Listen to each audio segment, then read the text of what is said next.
Well, we had a fun opening series, right?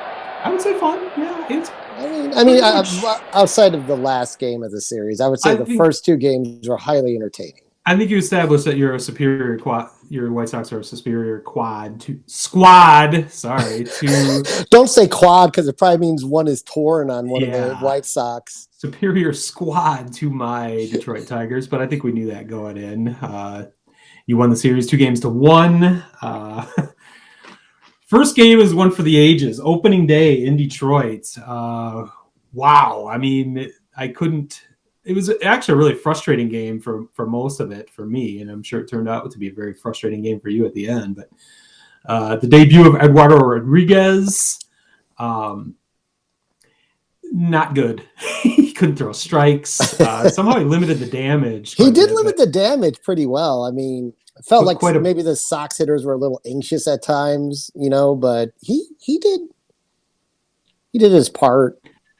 a lot of pitches through not many innings. Put a lot of burden on the bullpen that actually came through quite well. But then shit got crazy late. I don't know Yep. if you want to talk about how you felt things were going down. Well, I thought the game was pretty uneventful. It was 3-1. Giolito had hit cruise control, and then suddenly, I think everyone was kind of like, "Wow, he must have been on a pretty short pitch count because That's what he I thought. left in the fourth and did not come back in the fifth, which wouldn't be crazy right now. Which way we've heard Yeah. about pitchers not being stretched out and whatever. But then it turned out, I believe when they came back in the into the fifth inning during I forget who came out of the bullpen, but that's not important here. Benetti announced that actually Giolito had left the game with Okay. abdomen tightness, abdominal Yeah, tightness. the So Tigers broadcast didn't even mention it. They didn't think anything of it. They just thought it was just a pitch yeah, count, and it seemed normal to me. So I didn't even consider it until after the game. I heard there was an issue. So yeah, yeah. that was shocking. So can't go back. You wonder if the game would have gone any differently. Maybe not because maybe because you would have used relievers differently, but it doesn't matter. What happened is Giolito left. The Sox bullpen did okay to kind of start, and then the seesaw began Wow. in what was, I mean, as it's just frustrating for me as a White Sox fan. I was obviously annoyed, but at the same time, I was like, "Yeah, that's a really fun game in the end."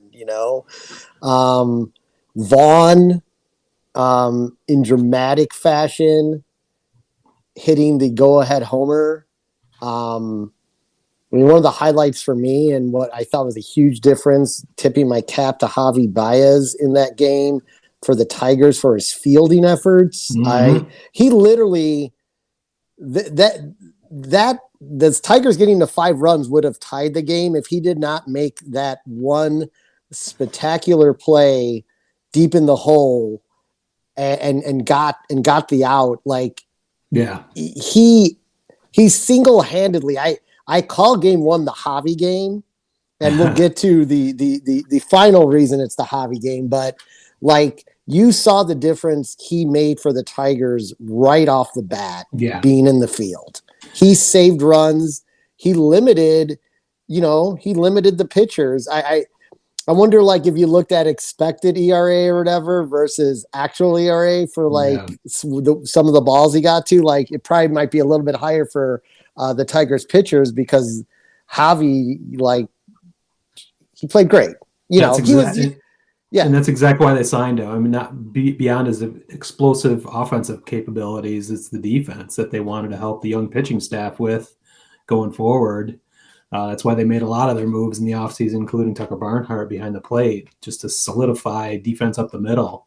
And you saw it in game one. You know, Chicago reporters are actually at the game, so some of Javi's old friends old media friends that he's talked to for years were there. So Jesse Rogers from ESPN 1000 asked him if after the game if Javi thought Detroit fans got the full Javi experience, considering the defense, the incredible play to win the game, and he agreed with that, except he said they saw everything but a walk and a throwing error. Yeah, that was funny. I saw The that quote. self-deprecating side, which Tigers Yeah. fans have already seen the throwing errors, which I'll get to eventually. But so yeah, we Tiger fans. I was trying to describe what you were going to get with Javy. Me being a Cubs fan for all these years, I had a front row seat to all this. That's it. You've seen everything already in the first week.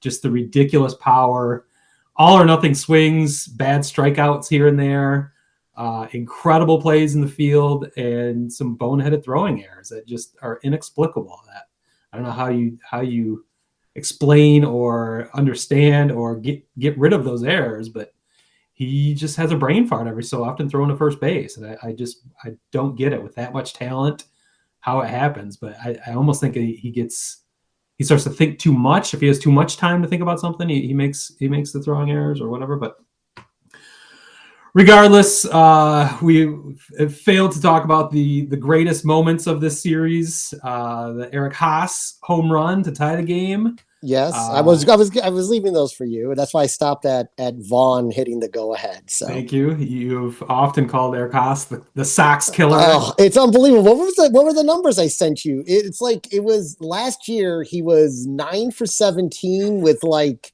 10 RBIs or something. It's something. It's off the charts. Well, you have a litany of Tiger killers on your roster, so I'm not going to feel too bad. We'll get to those in game 2 and 3 here, but Luigi.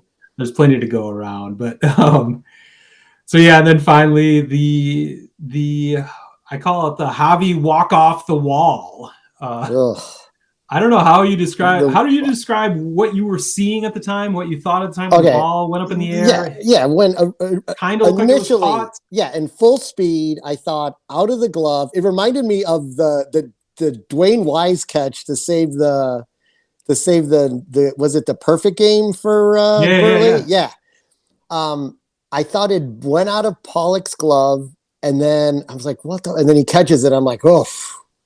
Yeah, I couldn't figure out why it came out of his glove. It looked like it went right in his mitt. And I'm like, well, what the? And then he's jumping around and he caught him. I'm like, oh my god, you got to be kidding me! Yeah. Within like 5 seconds, though, I think what happened is Tigers announcers were, of course, being hopeful. They saw Javy pointing at the wall as he was rounding first, going towards second. Right. He kept pointing at the wall, and I think Tigers announcers, beyond being optimistic and hopeful, saw that and they were saying, he's saying it hit off the wall. And I did not see that with my naked eye, but that would explain why the AJ Pollock's catch was so odd looking, bouncing out of his mitt, and then he finally corralled it. So then they started showing the replay, and I didn't see it. I still didn't see it right away. And they finally got the angle where you can actually see it hit off the wall. I didn't even think about it at the time. Right when I heard, oh, that hit the wall first, like, well, he still caught it.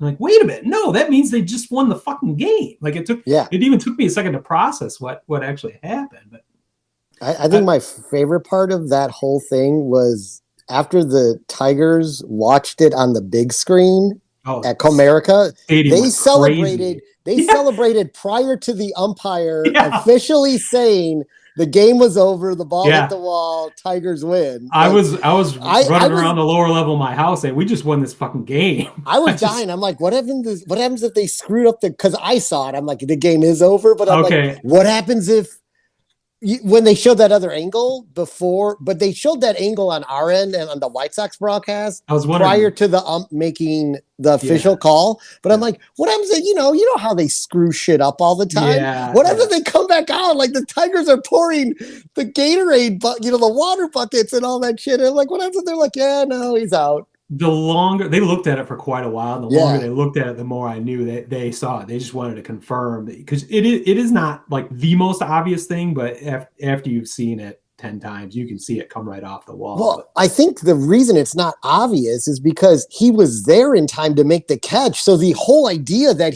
the ball didn't hit his glove was beyond everybody. Well, that's my next question involving AJ Pollock. Why was he playing in right field at that point? You'd think you could have other options playing in a difficult outfield.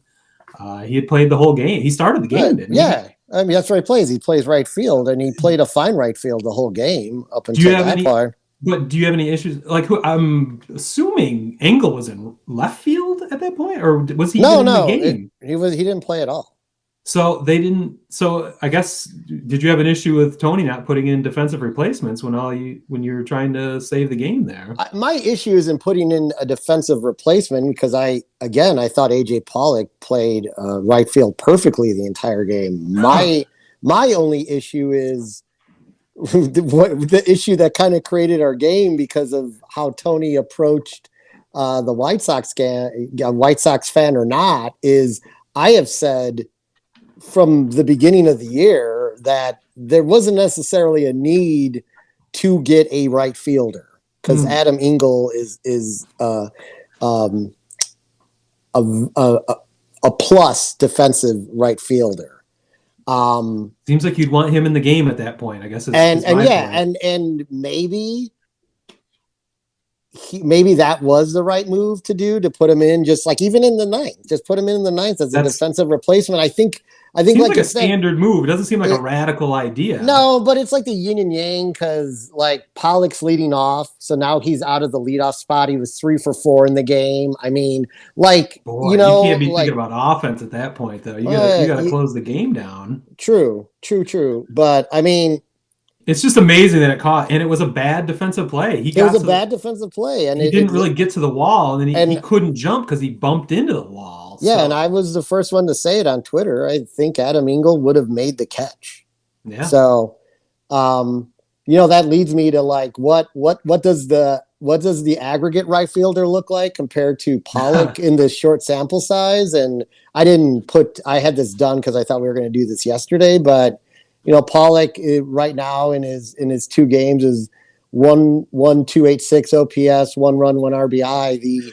The aggregate Engel, Vaughn, and Sheets is 920 OPS with a double, 2 homers, 6 RBIs, and 2 runs, and probably a ball that would have been caught in right field. So I like this. You need to keep this going all season. This aggregate RF. I'll make a jersey. Last name aggregate number RF. Maybe I should get that. Actually, maybe I should get the Sox T-shirt and that you can do at the stadium and put aggregate RF. You don't need to go to the stadium. I can make this for you. We'll make this happen. All right. But anyway, so that's I agree. I agree in the fact, like, it's weird because I wouldn't have expected AJ Pollock not to catch that ball. But when he didn't catch it, then it kind of made you think, like you were saying, should Tony hindsight. But should they have made a change where Adam Engel came in as a defensive replacement? So, oh well. It made for a fun opening day that I would say Tigers fans deserved. I couldn't stop every 5 for the minutes years for the rest of the evening. Every 5 minutes I thought about it. It just made me laugh. I couldn't believe they won that game. But 2 years in a row, memorable opening days for the Tigers. Last year, of course, Miguel Cabrera's snow globe walk-off home run was an amazing moment that is still, the photography from that is still amazing. So yeah, Tigers fans have been treated to a lot in the last couple of years.